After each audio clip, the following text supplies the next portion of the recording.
E eu quero falar hoje sobre uma outra faceta do caráter de Jesus. Eu quero falar sobre um Jesus irresistível. Amém?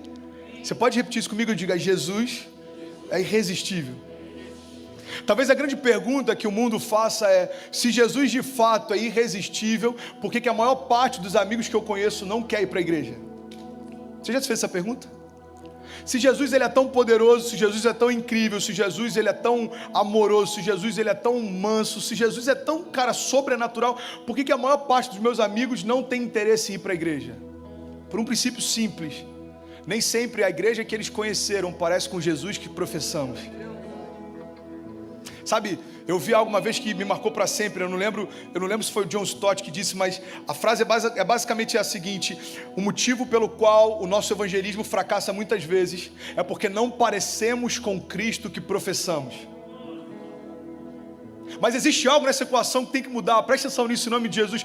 Se Jesus é irresistível, e a Bíblia diz que o mesmo poder que ressuscitou Jesus Cristo dos mortos habita dentro de mim, se a Bíblia diz que quando ele foi recebido nos céus, foi liberado sobre a igreja o poder do Espírito Santo, e agora nós passamos a ser revestidos pelo mesmo poder que fez sinais, milagres e maravilhas, alguma coisa tem que mudar. As pessoas têm que olhar para mim, têm que desejar ter o que eu tenho, desejar carregar o que eu carrego, desejar viver a história que eu vivo. Tem alguém que está entendendo? Diga amém.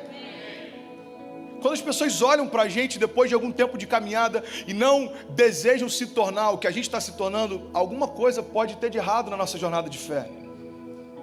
Sabe, eu lembro que eu ministrei um TED sobre criatividade há 2 anos atrás, talvez. E o tema do TED era sobre linguagem. Presta atenção nisso, cara, em nome de Jesus, porque pode ser esclarecedor demais para você. Eu lembro que eu tinha 12 minutos para falar sobre linguagem. E é uma das coisas que eu sou mais apaixonado. Porque de verdade eu acredito que o que tem impedido pessoas de terem um primeiro contato com Deus muitas vezes é a linguagem que a religião usa para falar de Deus. E eu citei um exemplo que...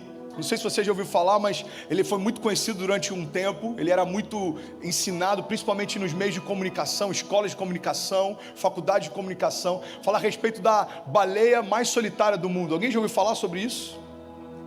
A baleia mais solitária do mundo, ela foi descoberta durante o período da Guerra Fria. Estava todo mundo preocupado, a iminência de ataques, a iminência de submarinos. E aí eles começaram a encher de sonares a costa da América. E eles descobriram que tinha uma baleia, presta atenção nisso, que ela era diferente de todas as outras, porque ela não andava junto com, eu não sei como é que chama, mano, bando, manada, baleia o quê? Cardume? E aí começaram a estudar, cara, por que ela não anda junto com as outras?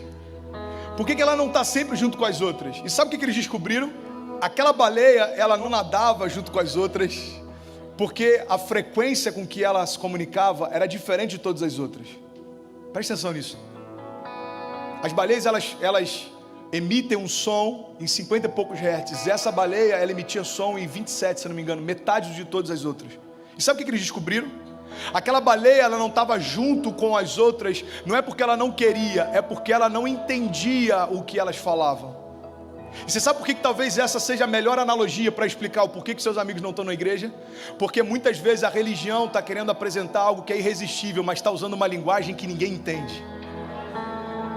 A gente quer falar de um Jesus incrível, de um Jesus invencível, de um Jesus inabalável, mas quando a gente sobe para falar dele, a gente usa termos que no nosso dia a dia a gente nunca usa.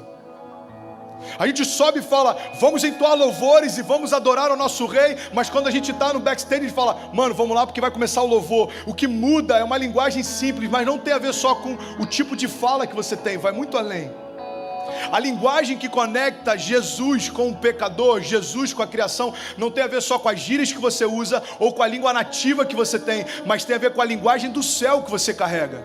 Você está comigo? Presta atenção nisso, em nome de Jesus. Uma das coisas que mais tem sido falado nesse novo tempo da igreja, nessa nova igreja, nessa geração que tem pregado o evangelho de graça incrível, é que Jesus, se for apresentado da forma certa, ele é irresistível. Uma das coisas que eu mais tenho feito, Thales, um exercício meu, cara, é todas as vezes que eu vou ministrar, eu me esvazio hoje de toda expectativa em relação ao que eu vou fazer, porque eu só sei de uma coisa, cara, quando eu subir para pregar, eu só não vou atrapalhar Jesus, mano, o resto é com ele. Eu não quero que a mensagem aponte para mim, eu não quero vomitar minha alma para você, eu não quero ficar falando de ideias, eu não quero ficar falando de razões, eu não quero ficar falando de ideologias, não. Eu vim aqui só para te dizer uma coisa, cara, Jesus é irresistível e quando a gente apresentar Ele do jeito certo, qualquer pessoa que caminhar junto com você vai desejar ter o que você tem. A gente só precisa adaptar a linguagem, presta atenção nisso em nome de Jesus. Uma das coisas que a gente mais ouviu e muitas vezes a gente falou, talvez você já tenha falado isso para alguém. Você pergunta, cara, por que fulano não está vindo para a igreja? Por que, sei lá, o teu primo não está na igreja? Por que a tua família não vem para a igreja? E a gente muitas vezes tenta justificar, falando, cara, sabe como é que é, né, mano? Pecado. Eu chamo ele para a igreja, o cara não quer vir, o cara está em pecado e tal. Mas sabe o que é interessante? Não é isso que a história mostra quando Jesus veio para cá. A Bíblia diz que Jesus, por onde ele andava, ele era cercado de pecadores. Na verdade, esse era o ponto de tensão entre a religião e Jesus. A religião ficou incomodada demais, porque Jesus sentava com aqueles que a religião nem falava. Jesus sentava para comer com aqueles que a religião nem passava perto. E a religião começa a falar, olha, esse não pode ser o Messias. Porque ele se senta próximo de pecadores, ele se senta junto com prostitutas, ele se senta junto de cobrador de impostos. A loucura que Jesus apresentou, a revolução da graça que Jesus apresentou, é que ele andava justamente com quem a religião rejeitava. E sabe o que eu aprendo com isso? Presta atenção nisso em nome de Jesus, cara. Os pecadores nunca tiveram problema com Jesus. Na verdade, o problema dos pecadores sempre foi com a hipocrisia da religião. A gente tenta imputar para eles um problema que na verdade é nosso.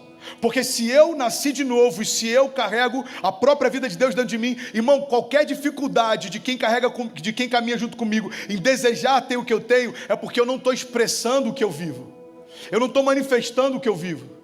Jesus ele começa a andar, pecadores querem estar perto dele, prostitutas querem estar perto dele, começa uma revolução. A Bíblia vai falando a respeito disso. Em alguns momentos Jesus parava para ministrar no meio do monte e tinha multidões que se assentavam para ouvi-lo falar. Você consegue imaginar 5.000 pessoas no meio do deserto ouvindo um cara falar?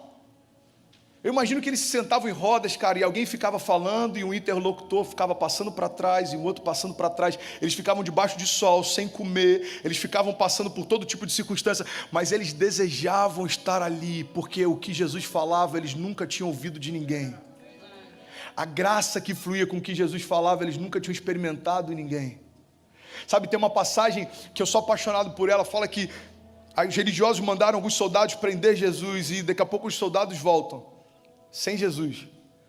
E aí, quando eles retornam, eles perguntam, cara, cadê Jesus? A gente não mandou que vocês fossem prendê-lo? Aí os soldados respondem, cara, a gente nunca ouviu ninguém falar como esse homem fala. A Bíblia diz que quando os soldados foram prender Jesus e viram como Jesus era, experimentaram a graça que fluía dele, eles não conseguiram prender porque era tão suave o que saía de Jesus.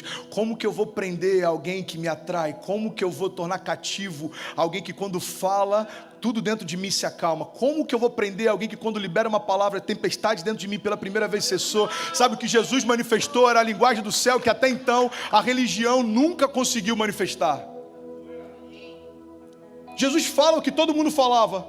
Jesus ministra usando a mesma base bíblica que todos os religiosos usavam, mas com ele era diferente. A Bíblia chega ao ponto de dizer que Jesus falava como quem tinha autoridade. Qual que era a diferença? A diferença é que Jesus ia na sinagoga, nos templos, nas reuniões, e ele usava os mesmos textos, mas quando saía da boca dele era diferente. Talvez alguns aqui possam falar, pastor, mas isso é porque ele era Jesus. Não, cara, não é só porque ele era Jesus. É porque a verdade que ele carregava caminhava à altura do discurso que ele tinha.